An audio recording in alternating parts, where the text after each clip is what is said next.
روح کو اللہ چاہیے. اللہ کے لیے کتاب اللہ ہے اور رسول اللہ ہے. ان دو سے تعلق کے بغیر اللہ کو نہیں پہچان سکتے آپ. اناٹمی پڑھے بغیر ڈاکٹر بن سکتے آپ؟ پہلا سٹیپ اناٹمی ہے. تو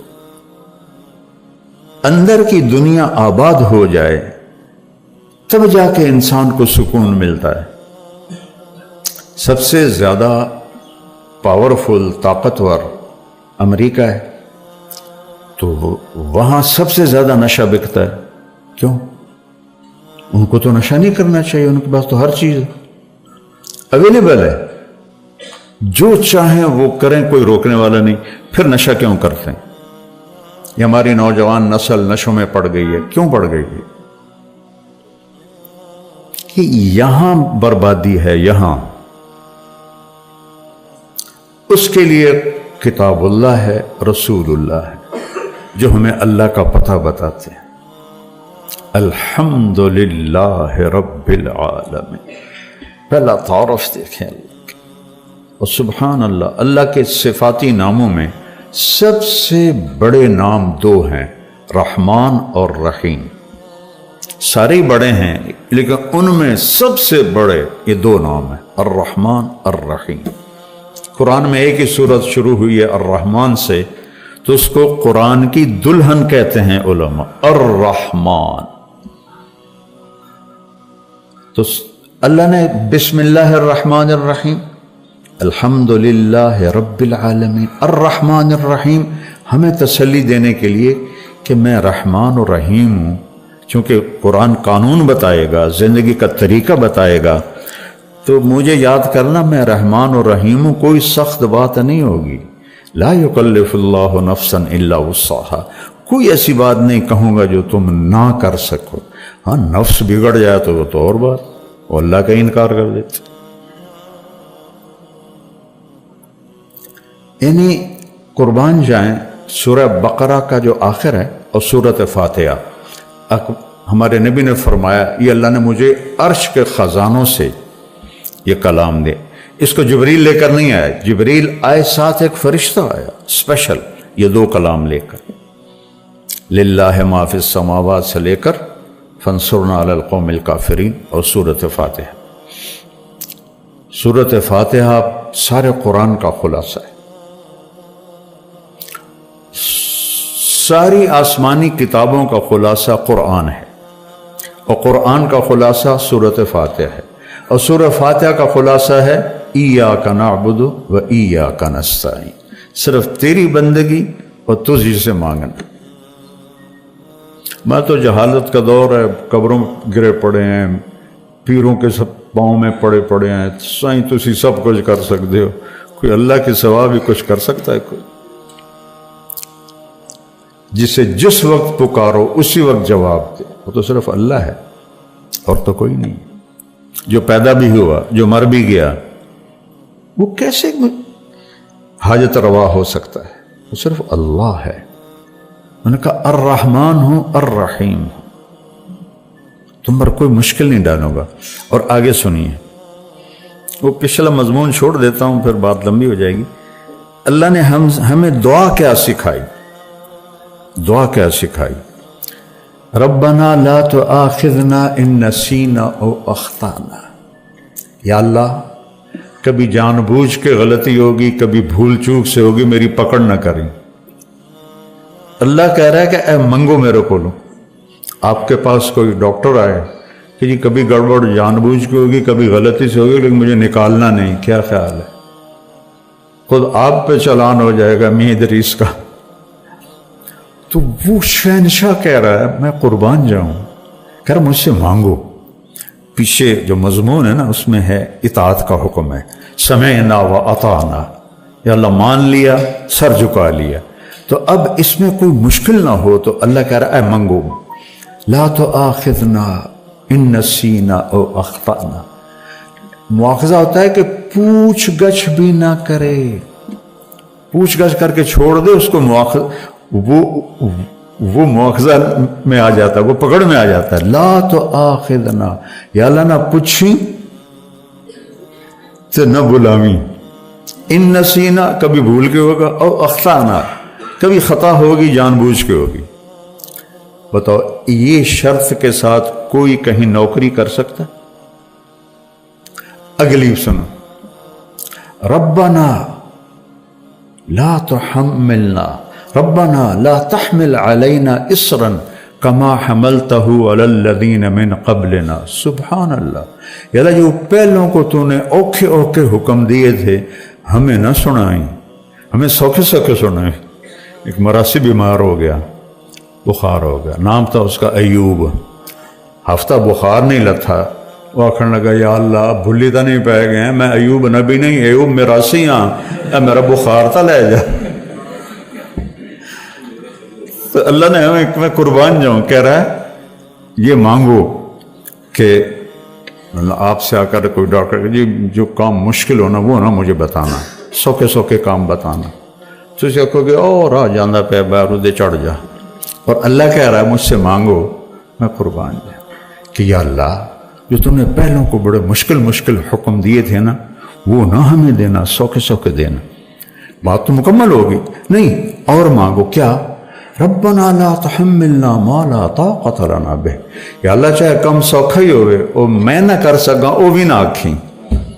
اب بتاؤ اس سے زیادہ کیا اپنے رب کی رحمت بتاؤ. اس لیے آپ نے کہا یہ عرش کے خزانوں میں سے کلام. اور اس کے بعد اتنی چھوٹ لے کر پھر تو اس کو ڈیلی ویجز پہ بھی کوئی نہیں رکھتا، پر چلو آپ ڈیلی ویجز پہ رکھ لیں، لیکن آگے جب تنخواہ کا معاملہ ہے تو اللہ کہتا مانگو، صلہ مانگو، تنخواہ مانگو. واعف عنا واغفر لنا وارحمنا انت مولانا فانصرنا علی القوم الکافرین. جو فرسٹ آیا ہو کسی بھی امتحان میں اس کو جیسے فل پروٹوکول دیا جاتا ہے، دعا میں اللہ نے فل پروٹوکول دیا ہے کہ میں نے خود ہی تمہیں یہ چھوٹیں دی ہیں، اب تم کہیں ڈر نہ جانا کہ پتہ نہیں کچھ ملے گا بھی صحیح کہ نہیں. مانگو واعف عنا. پہلا کام یہ ہے کہ ہمارے گناہوں کا نشان مٹا دے. نشان مٹانے کو عفو کہتے ہیں. نشان مٹانا اس کو عفو کہتے ہیں، معافی نہیں کہتے. نشان مٹانا کا پہلا کام یہ کر کہ یہاں جو کچھ لکھا گیا نا پٹھے پاسے انہوں مٹا دے. واغفر لنا دوسرا یہ کر کہ ہمیں معاف کر دے. تیسرا یہ کر ورحمنا سنو جنت ہی دے. اور شاید تمہارے دلوں میں یہ بات آ گئی ہو ڈھیر مانگ لیا ہے، کہیں کم الٹا نہ ہو جاوے، تو تسلی کے لیے ایک جملہ انت مولانا، تو ہی تو ہمارا مولا ہے، تجھ سے نہ مانگے تو اور کس سے مانگے. چلو ایک اور بھی مانگ لو، پوری صرف جنت پہ تمہارا گزارا نہیں ہوگا، دنیا میں بھی عزت چاہیے. فانصرنا علی القوم الکافرین، ہمیں دنیا میں کفار پہ عزت عطا فرما. سبحان. تو اللہ سے جڑنے کے بغیر روح مکمل نہیں، اور کھانے کے احتیاط کے بغیر جسم مکمل نہیں. میڈیسن سے نہیں یہ مکمل ہوتا. تو روح کو اللہ سے جوڑنا ہے، اس کے لیے کتاب اللہ ہے اور رسول اللہ ہے. قل ان کنتم تحبون اللہ فاتبعونی، اگر دعویٰ کرتے ہو کہ ہمیں اللہ سے بڑا عشق ہے تو میری غلامی میں آؤ. اللہ کہہ رہے ہیں ان سے کہو کہ میری غلامی میں آؤ، میرے بن کے دکھاؤ. یحببکم اللہ، پھر میں تم سے پیار کروں گا. تو واحد ہمارے نبی ہیں جن کی پوری زندگی پیدائش سے وفات تک محفوظ ہے. یعنی ایک معمولی سی بات، جب آپ کسی کو بلاتے تھے جیسے مرضی بلائیں، لیکن حدیث میں آتا ہے جب آپ کسی کو بلاتے تھے تو ایسے کر کے بلاتے تھے، ایسے نہیں کرتے تھے. کتنی چھوٹی بات ہے، ایسے نہیں کرتے تھے، ایسے کرتے. انگلی اٹھانا ایک عیب سمجھا جاتا ہے، آپ ایسے کر کے بلاتے تھے. اتنی چھوٹی چھوٹی باتیں بھی لکھی پڑی. جب آپ کو کوئی بلاتا تھا ادھر سے یا رسول اللہ تو آپ ایسے نہیں کرتے تھے. اب یہ ساتھی کھڑا ہے، یہ مجھ سے کہے مولوی صاحب تو میں اتنا ہی کروں، ادھر والا کوئی کہے مولوی صاحب تو میں اتنا کروں. اور جب میرے نبی کو کوئی بلاتا تھا یا رسول اللہ تو آپ ایسے کرتے تھے، پورا سینہ دیتے تھے، گردن نہیں۔ ادھر سے کوئی بلاتا یا رسول اللہ تو آپ ایسے کرتے، پیچھے سے کوئی بلاتا تو فل موڑ کے اس کی طرف پھر کر کہتے تھے جی فرمائیے۔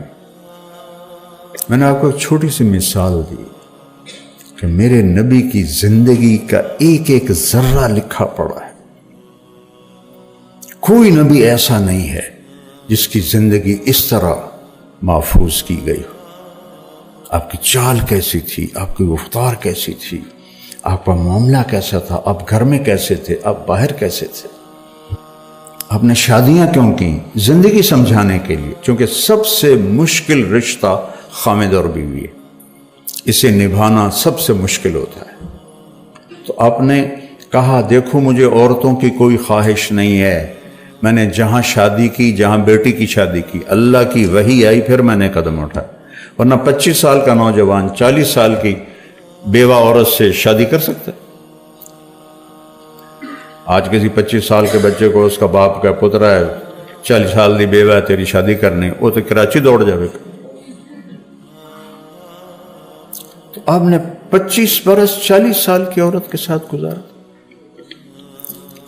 جب ان کا انتقال ہوا آپ کی عمر 50 سال ہوئی تو 10 شادیاں کر لیں، زندگی سمجھائی۔ گھر میں زندگی میاں بیوی کا نباہ بڑا مشکل ہوتا ہے، چونکہ یہ خونی رشتہ نہیں ہوتا ہے، ایک بول پہ بنتا ہے ایک بول پہ ٹوٹتا ہے۔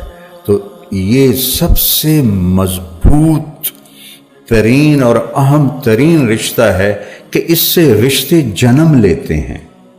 یہ پہلا رشتہ آدم و حوا کا قائم ہوا، خامد اور بیوی کا قائم ہوا۔ اللہ نال 3-4 پتر بھی بنا کے دے دینا، اوپر مشکل ہے، کن فیکون ہی کرنا ہے۔ نہیں، اولاد پہلے ماں باپ، پہلے میاں بیوی بنایا پھر اولاد دی۔ اور عجب میرے نبی کی شان ہے، جب وہ نکاح ہو گیا نا جنت میں تو اللہ نے کہا مہر دو، آدم حوا کو مہر دو۔ مہر کیا چیز ہے؟ یہ کسی کی بیٹی کی قیمت نہیں ہے، چاہے جھونپڑی والا ہو چاہے محل والا ہو، یہ ایک علامت ہے کہ جب تک یہ نکاح باقی ہے یہ لڑکا اس لڑکی کے خرچ کا ذمہ دار ہوگا، کمانا اس کے ذمہ نہیں ہوگا، کمانا اس لڑکے کے ذمہ ہوگا۔ یہ مہر اس لیے ہے۔ تو انہوں نے پوچھا جی کیا مہر دوں؟ فرمایا تیری نسل میں میرا آخری نبی آئے گا، اس پہ ایک دفعہ درود پڑھ دے، یہ مہر ہے۔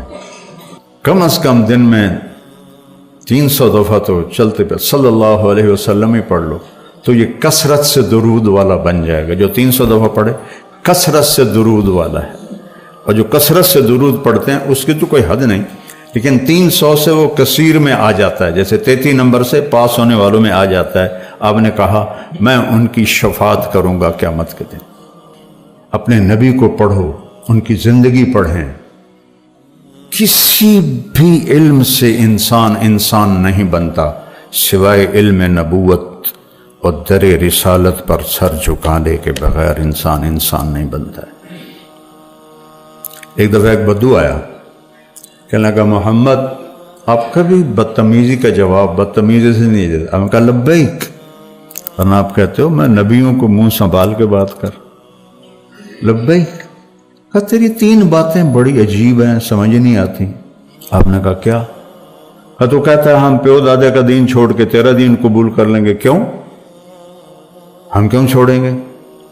اچھا اور؟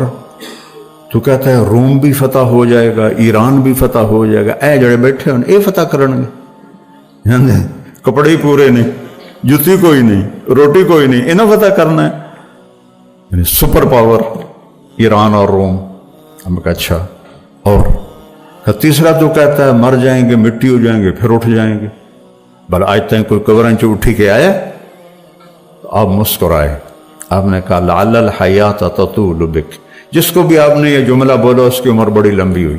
آپ نے کہا لگتا ہے تیری عمر لمبی ہوگی، تو ایک دن تو دیکھے گا یہ سارا عرب میرا کلمہ پڑھے گا، اور ایک دن تو دیکھے گا روم اور ایران فتح ہو کے مدینے میں آئیں گے، اور باقی رہے گی تیسری بات مر کے اٹھنے کی، تیرا یہاں سے ہاتھ پکڑوں گا اور تجھے یاد دلاؤں گا تیسری گل ہوگی کہ نہیں ہوگی۔ وہ کہنے لگا میں نہیں مندہ، واپس چلا گیا۔ تو جب فتح مکہ ہوا سارا عرب کلمہ پڑ گیا. کہنے لگا بھائی ایک گل تو ہو گئی. حضرت عمر کے زمانے میں روم بھی فتح ہو گیا, ایران بھی فتح ہو گیا. کہنے لگا بھلیا لوکا دوئی بھی ہوگی کہ جائیں تری نہ ہو جائے چل جا کے کلمہ پڑھ. تو اپنا گاؤں چھوڑ کے آیا. حضرت عمر کا دور تھا اور اس نے کلمہ پڑھا. وہ جب کبھی حضرت عمر کی مجلس میں آتا تو حضرت عمر کھڑے ہو جاتے. وہ 22 لاکھ مربع میل کا حکمران اور عمر جس کو دیکھ کے شیطان بھی راستہ بدل لیتا ہے. تو سارے لوگ بڑے حیران ہوتے ہیں, معمولی جہا بندہ ہے یہ واسطے امیر المومنین کھلو جاندے کی چکر. تو ایک دن وہ فرمانے لگے میں تمہاری آنکھوں میں سوال دیکھتا ہوں کہ میں اس کے لیے کیوں کھڑا ہوتا ہوں. جس دن یہ مجلس میں آیا تھا اس دن میں بھی اس مجلس میں موجود تھا. تو اسے میرے نبی نے کہا تھا قیامت کے دن تیرا ہاتھ پکڑ کے یاد دلاؤں گا, اور اس دن جس کا ہاتھ میرے نبی نے پکڑ لیا جنت میں پہنچائے بغیر نہیں چھوڑیں. تو اے کل تا سرٹیفکیٹ ہے جنت دا, اس لیے میں اس کی عزت کرتا ہوں. تو اپنے ہاتھ چھڑا لو اور حبیب کے ہاتھ میں ہاتھ دے دو, اپنی زندگی پہ ٹھپا لگا لو محمدی صلی اللہ علیہ وسلم. تو پھر ہوگا لقد خلقنا الانسان فی احسن تقویم, کہ ہم نے انسان کو بہترین مخلوق پیدا فرمایا ہر لحاظ سے, بشرط ہے کہ یہ دو باتیں اس کے اندر ہوں.